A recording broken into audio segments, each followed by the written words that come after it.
Greetings to everyone from Augusta, Georgia. I'm Barbara Kienzle, and I'm the Pediatric Rheumatology Nurse Clinician here in Augusta.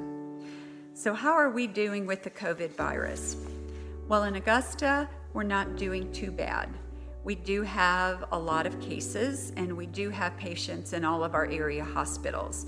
Most of those patients right now are still in the ICUs. At my hospital in particular, we have seen more positive signs coming from our ICUs over the last 4 or 5 days, and we've had more patients able to come off the ventilator, and we're seeing much more recovery than we were a few weeks ago. Now, across the state, it's a different story. There are over 14,000 positive cases of COVID in the state of Georgia as of this afternoon, and over just under 3,000 people in the hospital. Our hotspot is Atlanta and the surrounding counties to Atlanta, and that's of no surprise to anyone in the state and probably no surprise to many of you out there. What was a surprise to everyone in the state was a county in South Georgia. They are a hotspot, and they were really the kickoff to COVID in the state of Georgia. This is a particularly poor county in Georgia and poor in health as well. The cases happened quickly, and it really did overtax the health care there in that county.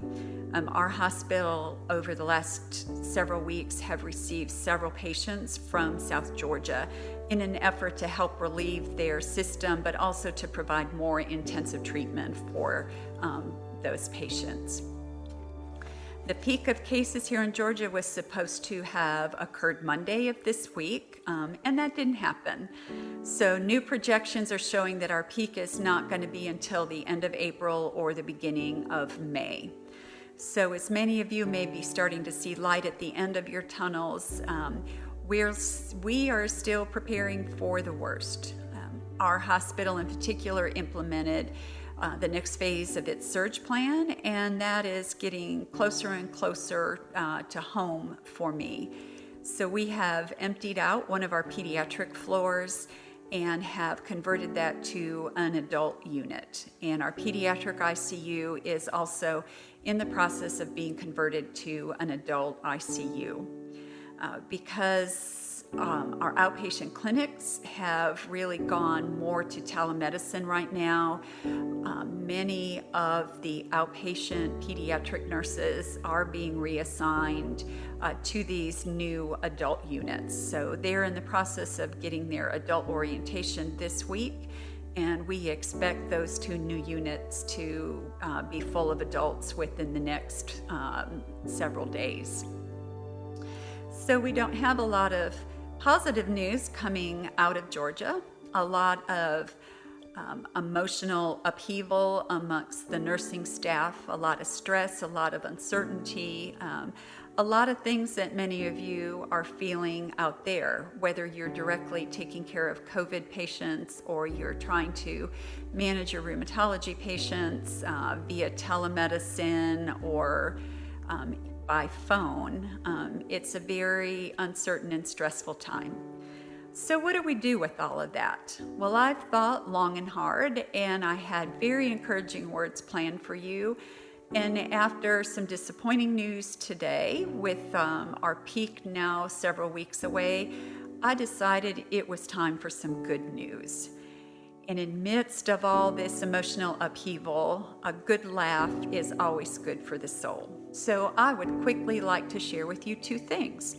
One is an article that came across my email last week, and I'm going to read you just the beginning of it and then urge you to Google it and read all of it.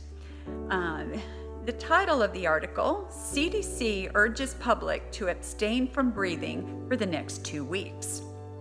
And the article begins, citing the effectiveness of sex abstinence in preventing sexually transmitted infections like HIV, the CDC now strongly advises Americans to abstain from breathing for the next 2 weeks in an effort to quickly curb the spread of the novel coronavirus, which is transmitted via the respiratory route.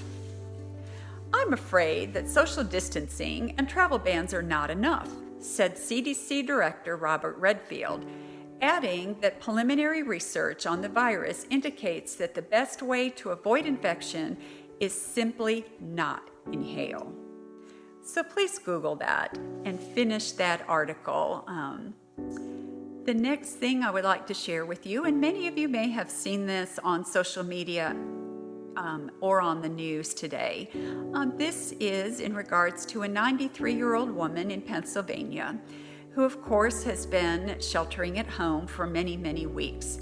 There's a picture of this sweet 93-year-old lady holding a sign at her front window that says, "I'm running out of beer." Meanwhile, she is holding an empty can of beer in her hand. Well, as with any good American company, that picture was shown to the beer company, and they are now sending this woman 150 cans of beer. I hope that that gets her through the rest of her lockdown. And that hits close to home for me also because my mother is 93 years old and she is currently locked down in Arizona. And the last time I spoke to her, she was running out of Oreos. So I sent her some Oreos. I didn't realize that instead I should have been sending her some beer. So very quickly, I would just like to say that all of you are fighting the good fight. We are winning this fight, and I just urge you all to take care of yourselves, take care of your families, take care of each other. And remember, it is the year of the nurse, and by the end of this year, we will again shine as the most trusted profession in the country. So stay safe. Good night, everybody.